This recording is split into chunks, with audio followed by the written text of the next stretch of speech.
Hi friends, welcome back to my channel. మా channel watch చేస్తున్న వాళ్ళందరికీ చాలా థ్యాంక్స్ అండి. నా వీడియో ఫస్ట్ టైం చూస్తున్న వాళ్ళు ఎవరైనా ఉంటే సబ్స్క్రైబ్ చేసుకోవడం మాత్రం మర్చిపోకండి. ఫ్రెండ్స్, ఇంక ఈరోజు వీడియోలో స్కూల్స్ స్టార్ట్ అయిపోయినాయి కదా పిల్లలకి ఆల్రెడీ. ఇంకా స్కూల్ నుంచి రాగానే స్నాక్స్ ఏంటని వస్తూ ఉంటారు. అలానే స్కూల్కి ఒక్కోసారి బాక్సులు వేసి పంపాలన్నా కూడా మనకి స్నాక్స్ కోసం వెతుకుతూ ఉంటాం కదండి. బయట ఫుడ్స్ తీసుకొచ్చి పెట్టే కన్నా వారానికి ఒక్కసారి ఇలా చేసి స్టోర్ చేసుకున్నామంటే పిల్లలకి చక్కగా హెల్తీ ఫుడ్ మనం పెట్టొచ్చండి. ఎందుకంటారా, బయట పిల్లలు ఆయిల్ ఫుడ్ తీసుకొస్తే వేసిన నూనెలోనే వేసి రకరకాలుగా నల్లగా అయిపోయిన ఆయిల్లో వేస్తూ ఉంటారు కదా వంటలు. అలా కాకుండా చక్కగా ఇలా జంతికలు చేసి బాక్సులో పెట్టి పంపామంటే పిల్లలు కమ్మగా తింటారు. అలానే స్కూల్ నుంచి రాగానే కొన్ని జంతికలు అలానే ఒక్క సున్నుండి ఇచ్చామంటే చాలండి, పిల్లలకి చాలా బలం సున్నుండి కూడా. అది కూడా ఎలా చేసుకోవాలో కూడా నేను ఒక వీడియోలో మీకు పోస్ట్ చేస్తాను తప్పకుండా. అవన్నీ మీరు చూడాలంటే నా ఛానల్ని సబ్స్క్రైబ్ చేసుకొని నేను పోస్ట్ చేయబోయే వీడియో కోసం వెయిట్ చేయండి.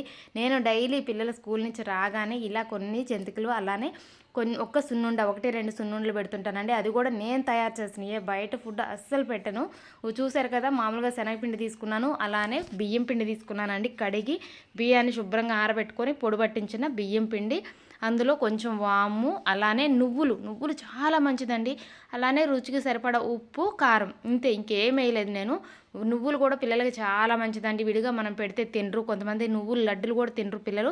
అలాంటి పిల్లల కోసం ఇలా మనం కలిపామంటే అండి, ఇలా చక్కగా చక్రాల్లో కానీ చెక్కల్లో కానీ మనం నువ్వులు కలిపేస్తే చక్కగా తింటారు పిల్లలు. రుచి కూడా భలే ఉంటాయండి ఇలా చేసుకుంటే. చూస్తారు కదా, అవన్నీ వేసిన తర్వాత ఫస్ట్ ఉప్పు బాగా కలవాలని చెప్పేసి పిండిని కలిపిన తర్వాత నీళ్ళు యాడ్ చేసుకున్నాను. ఈ నీళ్ళు మామూలుగా వేడి నీళ్ళైనా పర్లేదు, చన్నీళ్ళైనా పర్వాలేదండి, ఏవైనా పోసుకోవచ్చు. చూడండి, ఫస్ట్ కొంచెం ఇలా కలుపుకున్న తర్వాత పిండిని ఉండలు లేకుండా, పొడి లేకుండా ఉప్పు కారం బాగా కలిసేలాగా చక్కగా కలిపేసుకోండి. చపాతీ పిండిలాగా రావాలి. సింపుల్గా చేసుకోవచ్చు అండి, పెద్ద శ్రమ కాదు. జస్ట్ మనం ఏందో చూసారు కదా, ఒక్క ½ కేజీ పిండి అయితే చాలు. పిల్లలకు వారం పాటు వస్తాయి కాబట్టి వారం దాకా మనం స్నాక్స్ ఎదుక్కోవాల్సిన అవసరం లేదు.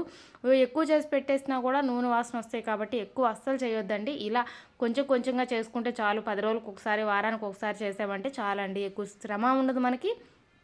అలానే ఫ్రెష్గా కూడా ఉంటాయి అన్నమాట మనం చేసిన ఐటమ్స్.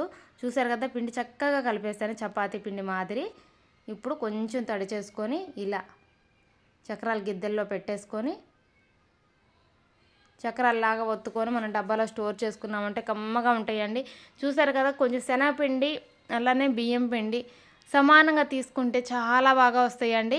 శనగపిండి ఎక్కువగా ఇష్టపడిన వాళ్ళు అయితే బియ్యం పిండి ఎక్కువ వేసుకోండి, శనగపిండి తక్కువ వేసుకోండి. నేనైతే 2 సమానంగా తీసుకున్నాను. ఎంత బియ్యం పిండి తీసుకున్నానో అంతే శనగపిండి తీసుకున్నాను. భలే వచ్చినాయండి, ఎంత బాగున్నాయి అంటే క్రిస్పీగా స్మూత్గా నోట్లో వేసుకుంటే కరిగిపోతున్నాయి. గట్టిగా అస్సలు లేవన్నమాట. అంటే గట్టిగా అంటే పటా అంటుంటాయి కదండి, అలా లేకుండా శనగపిండి కొంచెం ఎక్కువ వేసుకున్నాం కాబట్టి చాలా బాగున్నాయండి. బొంగుగా గుల్లగా భలే ఉన్నాయి.